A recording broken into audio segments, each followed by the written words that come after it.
Friends, இன்றைக்கி நம்ம சேப்பங்கிழங்கு வறுவல் பண்ண போகிறோம். நான் 1 கிலோ சேப்பங்கிழங்கு வேக வச்சு எடுத்து உரித்து கட் பண்ணி வச்சுருக்கேன். எப்படி செய்யுதுன்னு பார்க்கலாம். ஸ்டைலில் நான் சேப்பங்கிழங்கு வறுக்கிறேன். கொஞ்சம் புளி தண்ணி கரைச்சலை எடுத்து வச்சுருக்கேன். புளி கரைச்சலை எடுத்து வச்சுருக்கேன், அதில் சேர்த்துட்றேன். திக்காக எடுத்து வச்சுருக்கேன், தண்ணி ஊற்றாமல். இப்போது 2 ஸ்பூன் வீட்டு மிளகாத்தூள் எடுத்து வச்சுருக்கேன்.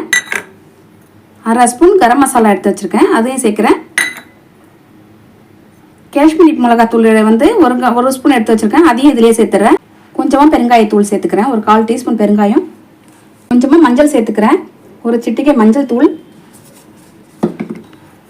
தேவையான அளவு உப்பு சேர்த்துக்கிறேன்.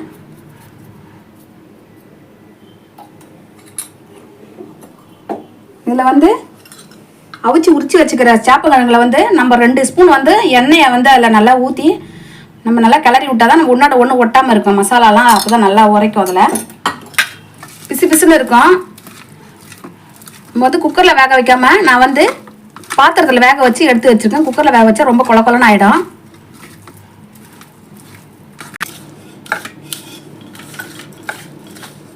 இது நல்லா மிக்ஸ் பண்ணியாச்சு. இப்போ கொஞ்சமாக லைட்டாக தண்ணி விட்டு அதில் மிக்ஸ் பண்ணிக்கலாம்.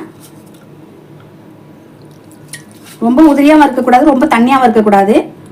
திக்காக இந்த மாதிரி பேஸ்ட் மாதிரி நல்லா பசைஞ்சிட்டு இப்போ மசாலாவை அதில் நம்ம தடவி வச்சிடலாம்.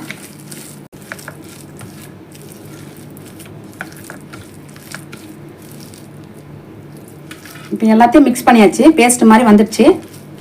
இப்போ சேப்பங்கிழங்குல நம்ம அதை நல்லா தடவி வச்சுக்கலாம். இப்போ சேப்பங்கிழங்க நல்லா தடவி ஊற வச்சாச்சு, உப்பு மசாலாலாம் சேர்த்து ஊற வச்சாச்சு. இப்போ வறுத்துக்கலாம். ஸ்டவ் ஆன் பண்ணிக்கிறேன். நான் தோசைக்கல்லை தான் வச்சுருக்கேன். இப்போ இதில் எண்ணெய் சேர்த்துக்கிறேன். நல்லா சூடு ஏறிச்சு. இப்போ கடுகு சேர்த்துக்கலாம்.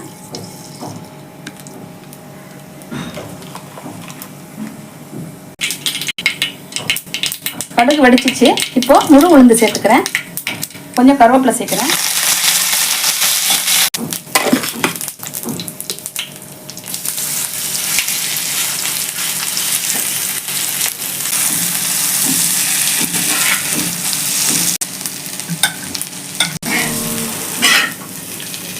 இது எல்லாம் வறுப்பட்டாச்சு. இப்போ எடுத்துக்கலாம். சேப்பங்கிழங்கு வறுவல் ரெடி ஆயிடுச்சு பாருங்க.